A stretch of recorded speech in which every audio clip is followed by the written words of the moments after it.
The papyrus, putting on my table every month. I don't wanna be sad. Don't even try to hide it. No, I don't wanna lose it. And you see how it is, it's so inviting. The papyrus, we're all so alive. The papyrus. This is the Papyrus TV News Update. You're welcome. The headlines: Wike versus PDP. Who's to blame for Secretariat land revocation? FG launches 150 billion naira charity ball for displaced persons. Kwankwaso challenges Tinubu's emergency rule in Rivers. Abuja natives demand fair compensation after demolitions. Akpabio denies alleged bribery to senators. Traditional rulers accuse Tinubu of pushing Wike's agenda in Rivers crisis. SDP celebrates El Rufai Al-Mustafa's defection. The details. The revocation of the People's Democratic Party PDP National Secretariat land in Abuja has sparked a major controversy, with accusations flying between party leaders and the Federal Capital Territory FCT administration. Lere Olayinka, media aide to FCT Minister Nyesom Wike, placed the blame squarely on PDP elders like Chief Bode George, accusing them of failing to pay ground rent for 28 years. According to Olayinka, the PDP failed to complete the purchase of the Wadata Plaza building it currently uses as its secretariat, and also neglected to pay the required fees for its officially designated secretariat land in the central area of Abuja.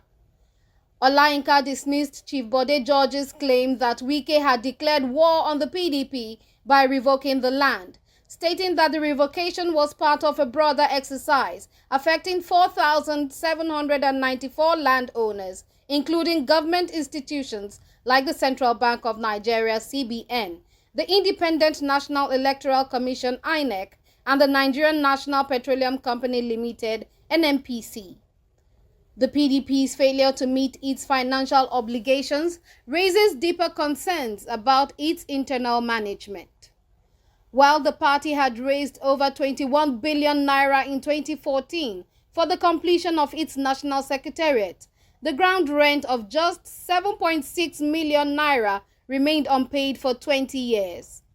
This development has further deepened the tensions between Wike and the PDP leadership, as the former Rivers State governor remains a controversial figure within the party following his fallout with former allies. The revocation has now become a test of whether the PDP can resolve internal disputes and ensure better financial accountability in the future. Meanwhile, the federal government is set to host the first ever Renewed Hope Charity Ball, a high-profile fundraising event aimed at generating 150 billion naira to support refugees, migrants, and internally displaced persons (IDPs) across Nigeria.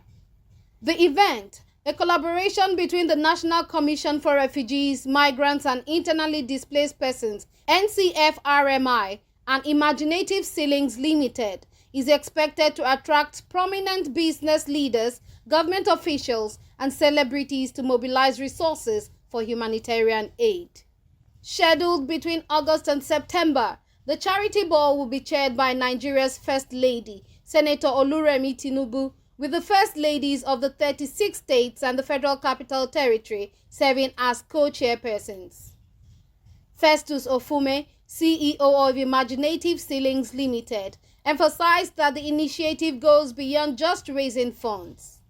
This charity ball is not just a social event, but a movement to mobilize resources for healthcare, education, skills development, and economic empowerment programs for displaced persons, he said. Federal Commissioner of NCFRMI, Honorable Aliyu Tijani Ahmed, reiterated the government's commitment to improving the lives of displaced persons. It is not just about raising money, but ensuring that these funds translate into tangible, life-changing programs to aid their resettlement, rehabilitation, and reintegration, he stated.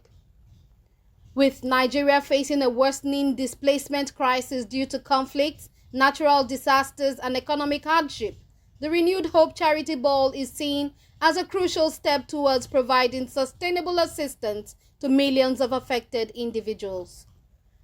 If successful, it could set a new standard for philanthropic fundraising in Nigeria, merging entertainment, networking, and grassroots engagement to drive social change. Continuing, a political storm is brewing over the federal government's handling of the crisis in Rivers State, as New Nigeria People's Party NNPP leader Senator Rabiu Musa Kwankwaso has openly criticized President Bola Tinubu's declaration of a state of emergency. Kwankwaso, a former Kano State governor and 2023 presidential candidate, warned that invoking emergency powers in Rivers State was unnecessary and unconstitutional. He accused the judiciary of questionable rulings and slammed the National Assembly for acting like a rubber stamp in approving the move. Backing Kwankwaso's stance, NNPP chieftain Asiwaju Moshood Shitu praised the intervention as timely and necessary. These were the words expected from a two-term governor who understands governance and legislative processes, Shitu said in the statement. He cautioned that imposing emergency measures in Rivers State could backfire, further destabilizing the region rather than resolving the crisis. Instead of using emergency provisions under Section 134, 135, and 136 of the Constitution, Shitu advised President Tinubu to focus on reconciliation and dialogue among key political stakeholders in Rivers State. Shitu also pointed out that Kwankwaso took his time before speaking on the issue, demonstrating statesmanship rather than rushing to inflame tensions. He urged Tinubu to reconsider his approach, emphasizing that Nigeria needs dialogue, not emergency powers. The opposition to Tinubu's move reflects broader concerns about the increasing use of executive authority to address political conflicts. With Rivers State already facing heightened tensions, the coming weeks will determine whether the president sticks to his decision or explores alternative solutions. Moving on, indigenous residents of the Federal Capital Territory, FCT, under the umbrella of the Senior Citizens Forum, have strongly condemned the recent demolition of houses in Gishiri community, demanding fair compensation for affected families. Speaking at a press conference, the group's leader, Elder Danjuma Tanko Dara, criticized the Federal Capital Territory Administration, FCTA, for forcefully evicting people without adequate consultation or compensation. While infrastructure development such as road construction is undoubtedly important, it should never come at the cost of people's homes and lives, Dara said. The government has a moral and legal obligation to negotiate with affected families and respect their rights. The demolitions in Gishiri, a predominantly indigenous settlement in Abuja, have drawn outrage from advocacy groups and residents who say they were not given sufficient notice or compensation before their homes were turned down. Elder Dara warned that ignoring the concerns of Abuja's native communities could create long-term divisions and resistance to future projects. He called for transparency in how compensation is handled, insisting that affected families must receive settlements reflecting the true value of their lost properties. Compensation must not be shrouded in mystery. It must be clear, just, and reflective of the true value of what has been lost, he stated. Dara also expressed concerns about the broader impact of forced evictions, cautioning that such actions could erode trust between the government and indigenous communities. He urged authorities to establish proper democratic structures that promote fairness, engagement, and respect for the rights of all citizens. As the FCT continues its urban development plans, the dispute over Gishiri highlights the ongoing struggle between modernization and indigenous land rights, with affected residents demanding justice and fair treatment. In another report, Senate President Godswill Akpabio has strongly denied allegations that he bribed senators with $15,000 to support the state of emergency declaration in Rivers State, dismissing the claims as an orchestrated smear campaign. Recent reports circulating on social media suggested that Akpabio gave out $5,000 to lawmakers on Tuesday and followed up with an additional $10,000 on Wednesday during a Ramadan fast-breaking event at his Maitama residence. These claims have sparked controversy, with critics questioning the timing of the financial gestures. However, Akpabio, through his special advisor on media, Eseme Eyibo, refuted the allegations, insisting that the event was part of his long-standing tradition of hosting Ramadan gatherings. He criticized the attempts to politicize a routine gesture, stating, "The Senate President has hosted fast-breaking events for years, even before he became Senate President. Why is it suddenly being linked to bribery?" Eyibo further argued that the accusations were being spread by individuals with malicious intent, aiming to discredit Akpabio's leadership. This is nothing more than a fabricated story designed to fuel political mischief. There is no evidence to support these baseless claims, he added. The bribery allegations emerged amid growing political tensions following the National Assembly's approval of President Bola Tinubu's declaration of emergency rule in Rivers State.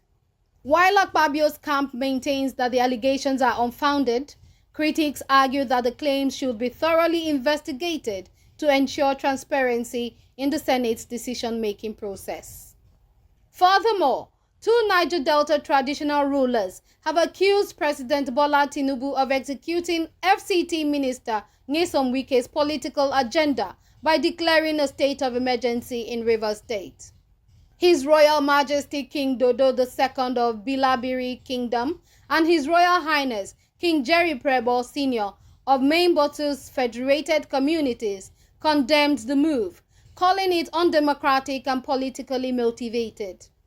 The president ignored Wike's role in the crisis, Prebo said. Since impeachment failed, they used emergency rule to remove Governor Fubara. King Dodo II urged Tinubu to sack Wike instead, warning that the crisis could spread. Critics continue to question the legality of suspending elected officials under emergency rule, with growing calls for a fair resolution. Conclusively, the Kano chapter of the Social Democratic Party SDP has welcomed former Kaduna Governor Nasiru El-Rufai and retired Major Hamza Al-Mustafa, calling their defection a major boost. SDP Chairman Alhaji Ali Shetima said their entry would strengthen the party ahead of elections. El-Rufai and Al-Mustafa bring credibility and structure, he stated. Shetima dismissed claims that SDP was weakened by the defection of its 2023 governorship candidate, Bala Gwagwarwa, to APC. Our leadership remains intact, he said. The move signals SDP's growing influence as it seeks to challenge the dominance of APC and PDP in future elections. The papyrus, put it on my table every month.